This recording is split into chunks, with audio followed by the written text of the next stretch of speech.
नमस्कार। पॉलिटिक्स में आप सबों का स्वागत है। और आज हम पॉलिटिक्स में बात निशांत के सद्भाव यात्रा के पहले चरण का क्या आउटकम रहा, क्या संदेश गया, जदयू जो संदेश पहुंचाना चाहती थी उस संदेश कहां तक पहुंच पाया। कई सवाल हैं, बहुतेरे सवाल हैं। उन तमाम सवालों पर आज हम चर्चा करेंगे कि नीतीश से निशांत तक क्या पार्टी बची रहेगी या फिर कोई भाजपा के राह पर तो कोई आरजेडी के राह पर चलने की तैयारी में तो नहीं जुट गया है, क्योंकि अब निशांत ही सहारा है। यह साफ दिख रहा है कि निशांत के बगैर जो है कुछ भी नहीं संभव है। लेकिन एक बात तय है कि जिस तरीके की तैयारी और जिस तरीके का रिस्पॉन्स देखने को मिला है, ये तय मानिए कि निशांत को सबों ने चक्रव्यूह तोड़ने को भेज तो दिया है भाई। हाँ, हाल तो कुछ ऐसा ही है। बिहार के राजनीति के इस महाभारत में चक्रव्यूह तोड़ने की जिम्मेवारी चाणक्य ने निशांत को सौंप दिया है। बाकी सब जो है सो है ये। अब आइए खबर पर कि निशांत को लेकर पार्टी के अंदर, पार्टी के बाहर, पार्टी के उस सर्किल में क्या चल रहा है। देखिए, कल दो तस्वीरें आई। एक तस्वीर जो काफ़ी तेजी से वायरल हुआ और उस वायरल कराने में वही लोग थे जो जदयू के एक खास वर्ग के काफ़ी करीबी रहे हैं। जदयू की जो खेमेबंदी हैं उसमें एक खास खेमे का काफ़ी करीब रहा है और इलेक्शन में सबसे ज़्यादा कह सकते हैं कि लाभुक रहे कुछ मीडिया हाउस में। वही मीडिया हाउस कल उस वीडियो को जारी किया था जिसमें निशांत की सभा में देख लीजिए पूरी कुर्सी खाली दिखाई गई थी। समझ गए? हम लोग भी खबर यही चलाए कि भाई निशांत की सभा में क्योंकि भाई जिस चैनल से हम लोग उम्मीद कर रहे थे कि भाई ये ब्रांडिंग का ठेका लिया है तो जो चलाएगा वही हम लोग माने। लेकिन थोड़ी देर के बाद खबरें आनी शुरू हो गई। मेरा पुराना नेटवर्क सक्रिय होने लगा कि नहीं भैया ऐसा नहीं है, भीड़ बहुत अच्छा जुटा था। तब कि भाई वीडियो हम लोग चला रहे हैं, देख ले वीडियो हम लोग को मिला है, तो नहीं इस वीडियो को चलाइए। फिर दूसरा वीडियो एक आया जो इस वीडियो को आप देखिए। दोनों वीडियो को हम एक फ्रेम में चला रहे हैं। तब आपको इस साजिश की समझ होगी कि निशांत को लेकर साजिश क्या चल रहा है। दोनों वीडियो दोनों फ्रेम में आप देख रहे हैं। एक काली कुर्सी दिखाई दे रहा है, निशांत भाषण दे रहा है। दूसरे में पूरी कुर्सी भरी हुई है, निशांत भाषण दे रहा है। एआई का तो कमाल नहीं है। नहीं, निशांत के भाषण खत्म होने के बाद भी निशांत बीच में जो खत्म हो गया उसके बाद उठकर उन्होंने कुछ बातें कही हैं। हाँ, ये अलग बात है कि निशांत उस तरीके से भाषण के दौरान प्रभावी नहीं दिखे, इसलिए बीच भाषण के दौरान ही लोग उठने लगे। ये भी कोई, इसमें भी कोई शक शुबा नहीं है।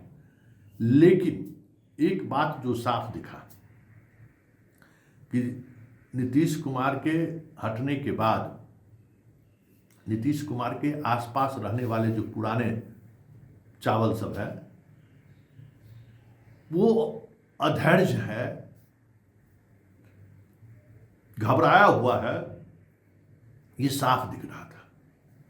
निशांत के कार्यक्रम को सफल बनाए और इसके लिए जितने पुराने चावल वाले लोग, पुराना चावल जो नीतीश कुमार का है, व्यग्र दिखा, आग्रही दिखा, मतलब पूरी तौर पर सब तरीके से वो एक अलग संदेश दे रहा था कि कुर्मी अपनी पॉलिटिक्स को कैसे बचाए।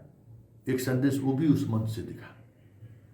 लेकिन उस मंच से ये नहीं दिखा कि नीतीश कुमार कुर्मी के नेता नहीं रहे हैं, नीतीश कुमार सबों के नेता रहे।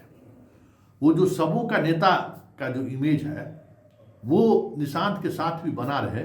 ये सबसे बड़ी चुनौती नीतीश का निशांत को के सामने है कि कुर्मी का नेता है ये इमेज ना जाए, क्योंकि आसपास जो लोग उनके हैं वो कार्यक्रम के दौरान दिखे, ये इस मनोदशा में दिखे, उनकी असुरक्षा का भाव दिखा। इसलिए इस पॉलिटिक्स से उसको बाहर निकालना होगा पूरे कार्यक्रम का। दूसरी बात, जो भाषण तो अभी पहला भाषण था, तो इसलिए आपको भी हम सुनाएंगे कार्यक्रम के अंत में, तो उसका एक इम्पैक्ट तो पड़ेगा, धीरे धीरे चीज़ें समझ में आएंगी। लेकिन जिसने भी इस रास्ते राजनीति में आने की सलाह निशांत को दिया है, कल के कार्यक्रम के बाद बहुत सारी चीज़ें उनको समझ में आ गई होगी। देखिए, आप ऐसे पिता के पुत्र नहीं हैं जो जन नेता रहा है। आप लालू यादव के पुत्र नहीं हैं जो एक कास्ट समीकरण उनके साथ है, जहां जाएंगे 10,000 आदमी को जुटा देंगे। आप चिराग भी नहीं है कि पासवान को जुटा लीजिएगा। आप राहुल गांधी भी नहीं है जो आपका बहुत बड़ा विरासत है, उस विरासत के सहारे चीज़ों को आप साथ लेंगे। आप ऐसे पिता के पुत्र हैं जो कार्यक्रम के माध्यम से बिहार में शासन चलाए हैं, परिस्थिति के मुख्यमंत्री रहे।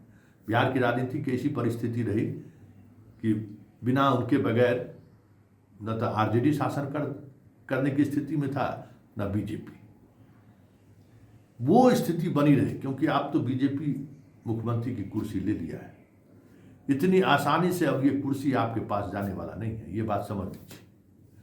अब ये कुर्सी वापस निशांत के हाथों आए, ये संभव नहीं है, क्योंकि जिससे भी हाथ मिलाया है बीजेपी, उसको दूसरी पीढ़ी को के हाथ में पार्टी सत्ता जाने नहीं दिया है। चाहे ममता हो, शुरुआत तो बीजेपी साथ मिलाकर ही की थी ना, अभिषेक को जाने नहीं दिया। चाहे उड़ीसा में बिजू पटनायक के पुत्र नवीन पटनायक को बदलने नहीं दिया। देख लीजिए ना, बिहार में निशांत को बनने नहीं दिया।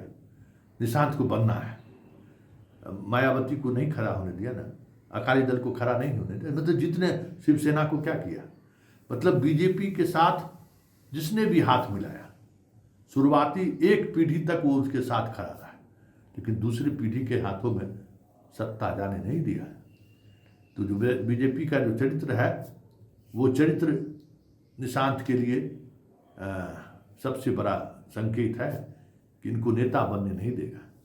तो पार्टी के अंदर जो बीजेपी माइंडसेट के लोग हैं, वो निशांत के इस कार्यक्रम को सफल हो यह दिखाने की कोशिश में नहीं गए। मीडिया मैनेजमेंट में वो सारे लोग जो जदयू के सबसे करीब रहे हैं, वो निशांत को लेकर जो खबरें चला रहे हैं, वो निशांत के निगेटिव जा रहा है। बहुत सारी चीज़ें इस दौरान आपको देखने को मिलेगा।